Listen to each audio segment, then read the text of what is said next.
Intelligence heads clammed up today about their discussions with President Trump. But tomorrow, James Comey, he will step up before Congress. All signs, they're pointing to the former FBI head speaking about what went down with Russia and his firing. Our panel of attorneys is here to weigh in. Then President Trump reportedly having trouble getting a top D.C. lawyer and law firm to represent him in the Russia probe. We're going to tell you why we're hearing the reasons they're turning down one of the most prestigious cases imaginable. Also, meet the man who's helping people who can't help themselves stay out of jail simply because they can't afford bail. Good evening, everyone, and welcome to RFL. I'm Richard French, a busy hour ahead. Did the President of the United States obstruct justice to try and protect his former National Security Advisor, Michael Flynn, and potentially to protect himself and his presidency? Well, that is the question being asked tonight in Washington as well as across the country. Now, the next chapter in that story, it comes in just 16 hours. That is, the fired FBI Director James Comey will testify before the Senate Intelligence Committee. Comey, we do know, will not say if Trump did or did not obstruct justice, but he will drop a couple of breadcrumbs for the committee members to thus follow. Now, those questions were also being asked by the Intelligence Committee today, but the lack of answers made for a little bit of news this afternoon. That until we get our first look at what Director Comey will say in person tomorrow morning. For more on both major developments, let's bring in our senior political correspondent, Andrew Whitman. A lot to get through, Rich, and let's begin with today's testimony before the Senate Intelligence Committee, testimony that seemed to produce more frustration and tension than answers. Most of the top intel chiefs in the government were there, including the Director of National Intelligence, Dan Coats, the head of the NSA, Mike Rogers, that man, Deputy Attorney General Rod Rosenstein, who's the person overseeing the special counsel into Russia, and acting FBI Director Andrew McCabe. The quartet all testified they never felt pressured by the president, but would not say if the president asked them to downplay the investigations, as was reported by the Washington Post. But that only covers what the group felt when they were talking with the president, not what the president said, which could be open to interpretation. So the group was asked by both Republican and Democratic senators to relay what either President Trump or former FBI Director Comey told them, and they continually refused to do so, leading to contentious exchanges like this one between Maine Senator Angus King and the Director of National Intelligence, Dan Coats.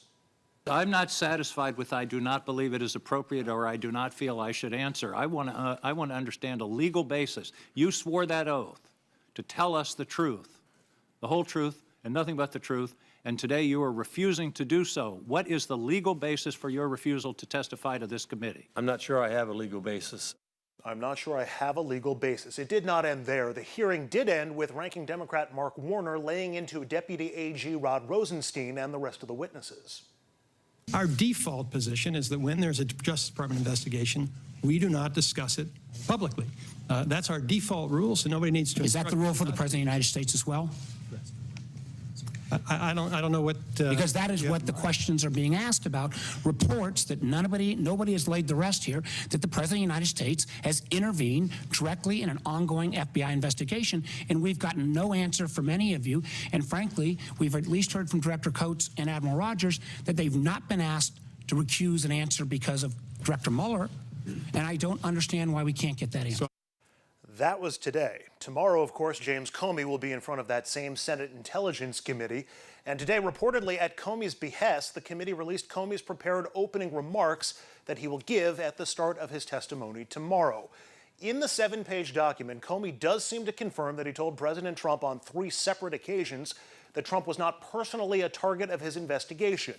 Trump has repeated that claim countless times, including in the letter in which he fired Comey. The notes recount 4 different conversations that Comey had with Trump, the first of which happened on January 27th. That's one day after Acting Attorney General Sally Yates first went to the White House to warn the administration that Michael Flynn was at risk of being blackmailed by the Russians after lying about his contacts with the Russian ambassador during the campaign and the transition.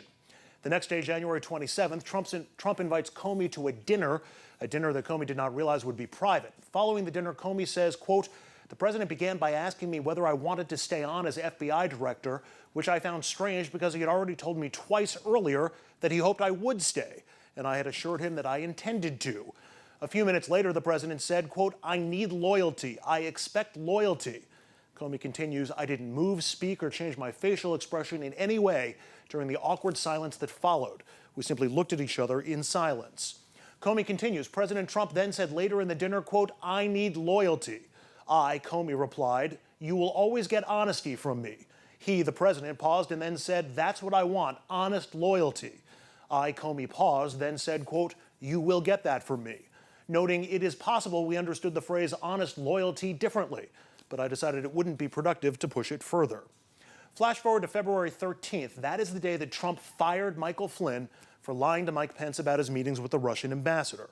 The next day, Sessions, Comey, and others were in the Oval Office with the president. Trump asked everyone to leave the room but Comey. Comey took notes of the meeting after it ended. Comey says Trump began talking about Flynn, saying, quote, he is a good guy and has been through a lot. He then said, I hope you can see your way clear to letting this go, to letting Flynn go. He is a good guy. I hope you can let this go. Comey says, I replied only that he is a good guy. I did not say I would let this go. Comey continued, quote, I had understood the president to be requesting that we drop any investigation of Flynn in connection with false statements and about his conversations with the Russian ambassador in December. I did not understand the president to be talking about the broader investigation into Russia or possible links to his campaign. On March 30th, Trump called Comey at his office at the FBI. 3 weeks earlier, Trump had accused President Obama of wiretapping him during the transition at Trump Tower. 10 days before that phone call, testifying before Congress, Comey said there was no evidence of any wiretapping of Trump. At that same hearing, Comey confirmed that the FBI was investigating links between Russia and the Trump campaign. And on the morning of the phone call, March 30th, the Wall Street Journal had reported that Flynn was seeking immunity in exchange for any testimony he would give. That was in the morning, and then Comey's phone rang. In his notes after the call, Comey recalls that, quote, President Trump described the Russia investigation as a cloud that was impairing his ability to act on behalf of the country. He said he had nothing to do with Russia. He had not been involved with hookers in Russia, and he always assumed he was being recorded when in Russia. And that, he asked what I could do to lift the cloud. As for the rest of what we can expect from Comey's testimony, well, Rich, as they say on all the best soap operas, tune in tomorrow. All right, I want to bring in our legal panel right now. A lot to digest. Andrew, thank you very much. We're joined by adjunct professor at the Elizabeth Haub School of Law at Pace University, Mark Furnish. He's argued before the U.S. Supreme Court. Mayo Bartlett, an attorney at the law offices of Mayo Bartlett PLLC and a former chief of the Bias Crimes Unit at the Westchester County DA's office. And Jim Castor is a criminal defense attorney in Manhattan. He sits on the board of directors of the New York City Criminal Bar Association. He also frequently lectures at both New York Law School and Bar Associations, Queens in New York City. Okay, first, on the point, those guys today, Coates, Rogers, McCabe, they couldn't provide a scintilla of legal rationale. And you had Republican and Democratic senators, I think, rightfully outraged that they went there and that body is charged with conducting investigations and inquiries and asking questions, and they couldn't even give a legal answer why they couldn't answer some of those basic questions. This didn't have to, if you were right, left, conservative, liberal, had nothing to do with anything. The fact that they got up there and did that, I found, if not shameful, was just a colossal not only waste of time, but who are they to decide legal rights and wrongs as to what they can and can't do? We have, you know, you swear an oath, you're supposed to share the information that won't compromise national security. They wouldn't answer a basic question. Without even addressing the question of whether they were right or wrong to do so, the fact that they appeared before the committees without first telling them that that was their intention, to me made it look very staged. It really did. That is, all of this is completely wrong, and here's why. That wasn't the purpose of today's hearing.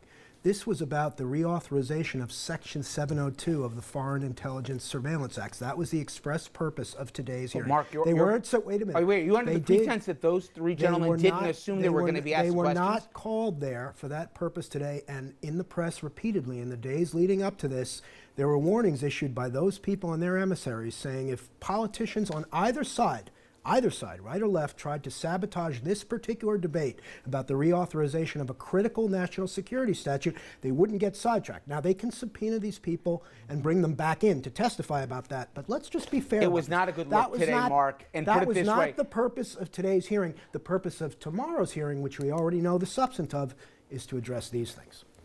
Okay.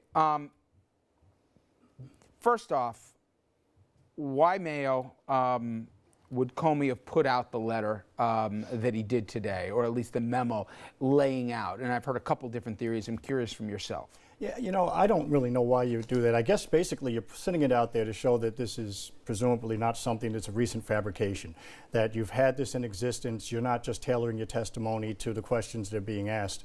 But at the same time, you're locking yourself in, and you're going based upon your recollection. So unless you took contemporaneous notes and you wrote everything down in real time, Which he did. He says he did that in the statement. right, he says he did that. He says he hasn't done that with the previous administration as well. So if that's the case, then presumably you're just being upfront and giving them all the information. And the arguments I've heard are two basic ones. One is, so tomorrow we don't have some of those ridiculous hearings where people are going to be asking about subjects that have nothing to do with the conversation. It's going to be focused on the Russia probe.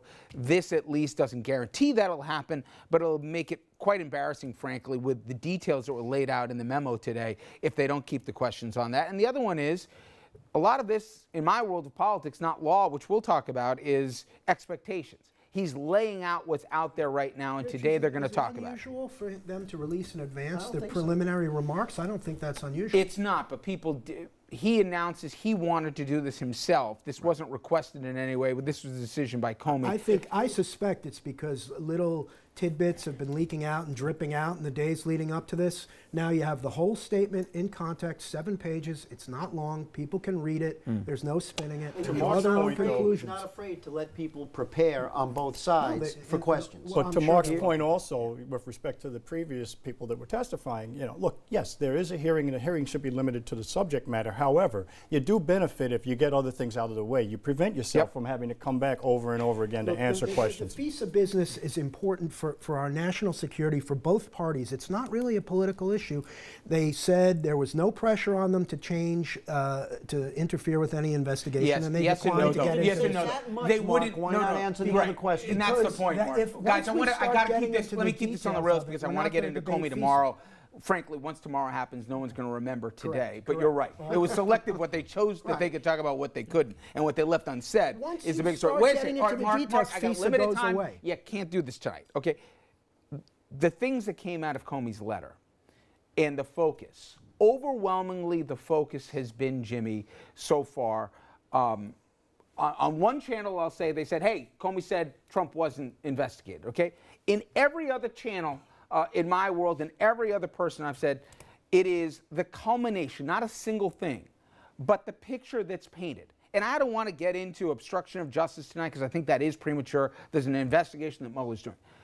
But the TikTok that Andrew laid off at the top of the program, which really began with the different conversations, the clearing people out of rooms, the point about asking somebody if they want to keep their job after assurances that Comey says in the letter he had already said he did, and I already told him I was in year 3 of a 10-year term that I plan to serve, then the demands of loyalty and the expectations of loyalty, and then moreover going into some of the details about where he took it away clearly to say, you know, I want a quid pro quo here from you. That's what's expected Look, to be there heard is tomorrow, nothing Jimmy. remotely So to in me, there about a quid pro okay, quo. let me Not try it again, remotely. Jimmy. But it's not tomorrow, true. It's not what he but said. Mark, you got to do what we learned in school. Wait until you're called. It's not there. Okay. The point is tomorrow, from an optics standpoint, okay? Because the criminal investigation's Mueller, okay? Tomorrow's the optics. What are you going to look most closely at? I'm going to look most closely at how this man testifies and whether or not I can believe and accept his perception of what was being said to him. You know, it just sounds to me, based on what I've read, is that he was invited there and asked the one question: are you with me? Are you with me entirely? Do I have your loyalty? Can I ask you to do this? Can I ask you to that's do not what that? he said. Well, that was my reading of it completely, but- He said, Mark, I want your Mark, loyalty. That's Mark. what he said. Yeah, but Mark, Look, the I beautiful want thing is you- we don't have to spin this. There's 7 pages of testimony, word for word, very carefully worded But what I testimony. said was People his should read perception. the entire testimony. Yeah, but Mark, you know as and well form as their I own do. You know as conclusions. well as I do. I don't. I read it. But I you don't didn't have hear a- what I I don't have a said, so dog in it. maybe you do. My point is, we read things all the time. All I'm saying is, I want to look at him. I want to listen to him He is because, from 100% an optics credible, and every standpoint, word that came out of his mouth was true. And if you There's no wanted question about loyalty, it. What if and if he you says- wanted loyalty, and by the way, you moved on something that was against the president's interest, and then you were fired for it, it sure smells like something no, here, it doesn't, Mayo, because- that ain't pretty.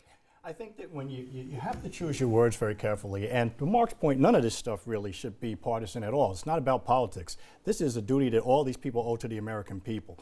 We have to be able to trust the government. If you can't believe that your government officials are telling the truth and that they're not cutting backdoor deals, then it's a problem. And if President Trump is innocent, and if everything that Mark says is true, the best thing we can possibly do is shine sunlight on it, let Best everybody get an disinfectant. opportunity to see what's I going got on. real Every quickly. word that Why he would said you is ask true. the AG to leave the room? He asked, look. No, you- why do just answer that and only that? He wanted Why to, would you I clear don't out have of the to answer room? it. He said it in front of 6 other people, every higher member of government. There did was you nothing read the to- document? You Yes, I cleared did. everybody He said- out of the he room to said there say, was a "Do you pledge me your excuse loyalty?" He said there was a semicircle of 6 people sitting around the desk in front of every one of those people. He said, "Please leave the room. I want to talk to Mr. Comey in private." For a He said pledge it. of loyalty. Listen, he didn't ask for a pledge of loyalty. He said, "I want your loyalty." It's clear. I don't from think reading. there's a Let me just distinction or finish the this. difference there. When you read this, it will be clear to any rational reader. Oh, I read it. That what he wanted. And I will tell you, most he rational wanted- people have a different take from it than yourself. Let me just finish. Really quickly, though.